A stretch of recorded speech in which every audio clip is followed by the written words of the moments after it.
Hello, everyone. Welcome back to the Engineering Entrepreneur Podcast, episode 76. This is your host, Scott Tarcy. I run CADdesignhelp.com.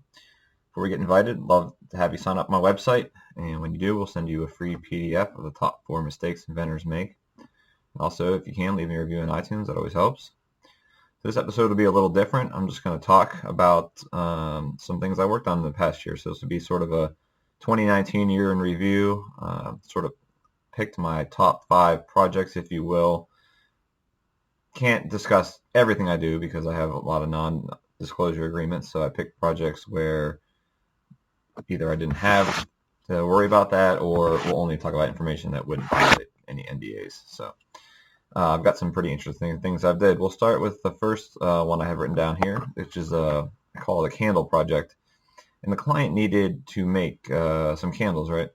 So the way to do that is if you use a silicone mold, you can essentially melt the wax of a candle, pour it in there, you can put the wick in and make a candle. So what I did was he sent me dimensions of the actual candle that he wanted, designed that in CAD, then I did a linear pattern to space them apart. I think it was like 20 candles or so.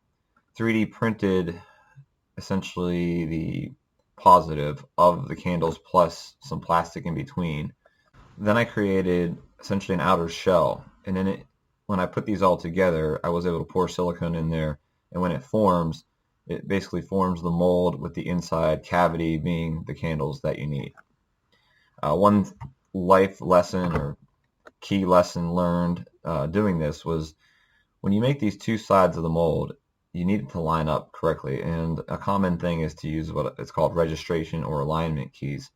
And what I did wrong was I made these too small. Essentially what I'll do a lot of times is I'll put like a hexagon on one side of the mold, maybe a cylinder or a square-shaped extrusion on the other side, so that you can't line it up the wrong way. But I made these so small, maybe 2 millimeters in the XY direction and maybe 2 millimeters in the Z and up in the extruded direction.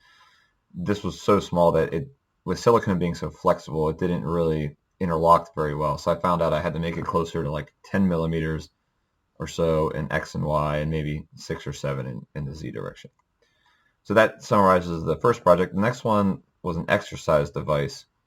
And it's sort of an ab roller and a foam roller built into one. This was a pretty challenging project because it needed me to design with a lot of materials in mind. And the rotation had to be locked so that when you're doing, the idea was that you could also do push-ups when this thing is not rolling. So I had a method where essentially I use a PVC pipe, a metal pin to lock the rotation. The center handle that this device uses is like an aluminum bar, maybe an inch thick. And then one of the most interesting things of this was actually making the foam part. So if you ever use one of those back rollers, it literally is foam. So you can make your own prototypes from foam, but if you make the mold for the foam itself out of plastic, if you 3D print this, it sticks to, even if you use mold release, which I used, it sticks to the foam itself so hard that I had to just rip this thing apart with like a hammer. Me and a guy at the store where I buy this stuff, we had like a hammer, a sledgehammer, or like a chisel. It took us like 2 hours to just rip all the plastic off. So my lesson learned on this project for using expanding foam is make the mold itself out of silicone. So what I should have done was 3D print the final form and build a box for it, or 3D print like a outer shell, sort of like the candle project. Pour the silicone in. It's easy to remove plastic from silicone. Do that all the time. Then pour the foam into the silicone mold, and those don't stick together as tight. So if I never need to make foam parts again, that's the way I'm going to do it. All right, the next project I call the Hood Exhaust Project. And essentially this company, how do I describe this product? When fire trucks are in the fire station, they are always on because these guys need to be able to move quick when there's a fire. And so in order for them not to breathe all the carbon monoxide coming out of these trucks, they have air filtration hooked up to the exhaust. And what they do is they just drive off and this thing detaches as they drive. And the method of how it attaches is usually magnetic, but there's different ways of doing it.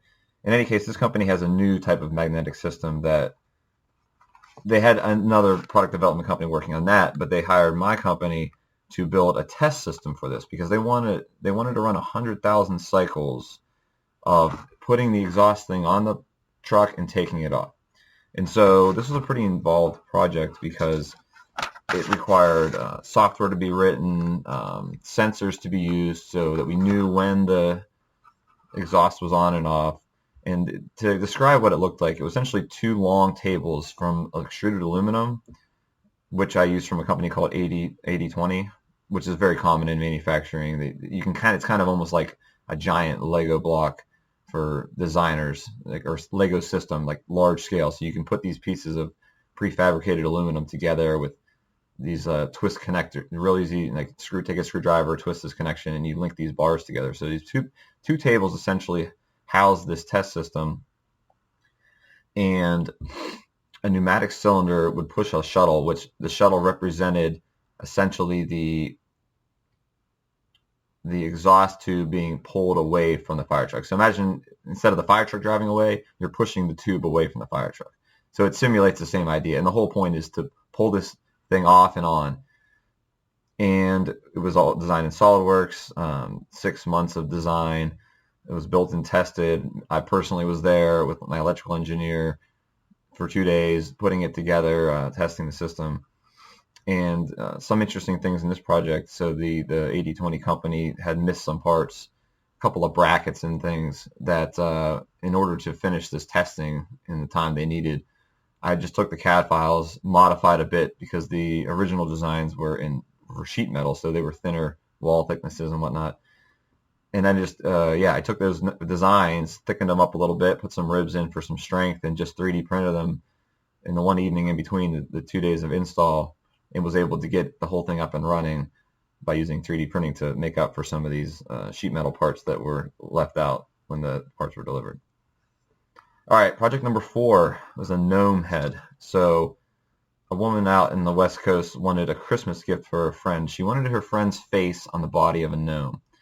Because she is not local and I don't know anybody out in Oregon who can scan and get the model made for probably a reasonable enough price, I was able to use photos and create the 3D model in Maya. I don't personally use Maya that much. I outsource this to a guy from Malta. Actually, he's a very talented designer. And so he was able to give me an STL file, very well done, with her face and her glasses on and the hair and everything. Looked really good. And I had the head part of this project, but I needed the gnome body. So there's a good website out there called CAD where you can essentially download 3D files for free. And I was able to find one that was pretty good. And so I have now the two pieces, and using Blender, I was able to essentially slice the existing head off the gnome that I downloaded, scale everything to size, stick the woman's head on the gnome, combine the bodies. And then when she saw it, she was happy, but she wanted the gnome to have breasts and look more like a woman. So I modeled that from scratch in Blender using just, I think, extrudes and maybe patching a few faces. But I got that done. I was able to mirror it about a center plane like you would in SolidWorks.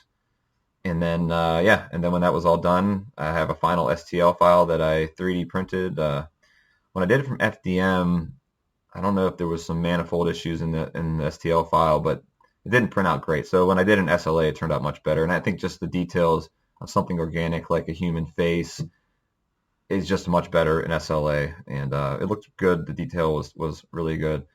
There definitely was some weird stuff going on trying to combine this. I've got a lot to learn in Blender, I think, still about combining bodies and not having any, bad geometry. But I was able to use, there's another tip out there, is I think I use NetFab or something similar, which is these STL repair programs that can kind of fix, like, if you have triangles inside of other triangles in STL files, it can kind of fix that and get it to where you can print the product. All right, and then the last project I've got is a Squash Racquet attachment. So essentially, this is a training aid if you've ever played the sport of squash, which I have not, but I've learned quite a bit about it doing this project. When you hold the squash racket, you are actually supposed to have your pointer finger and your middle finger separated I would say maybe 30 degrees, not next to each other. So this attachment is made out of silicone. It's got a stretchy band part to it. That's why it needs to be silicone, so it can stretch, and just for softness on your fingers.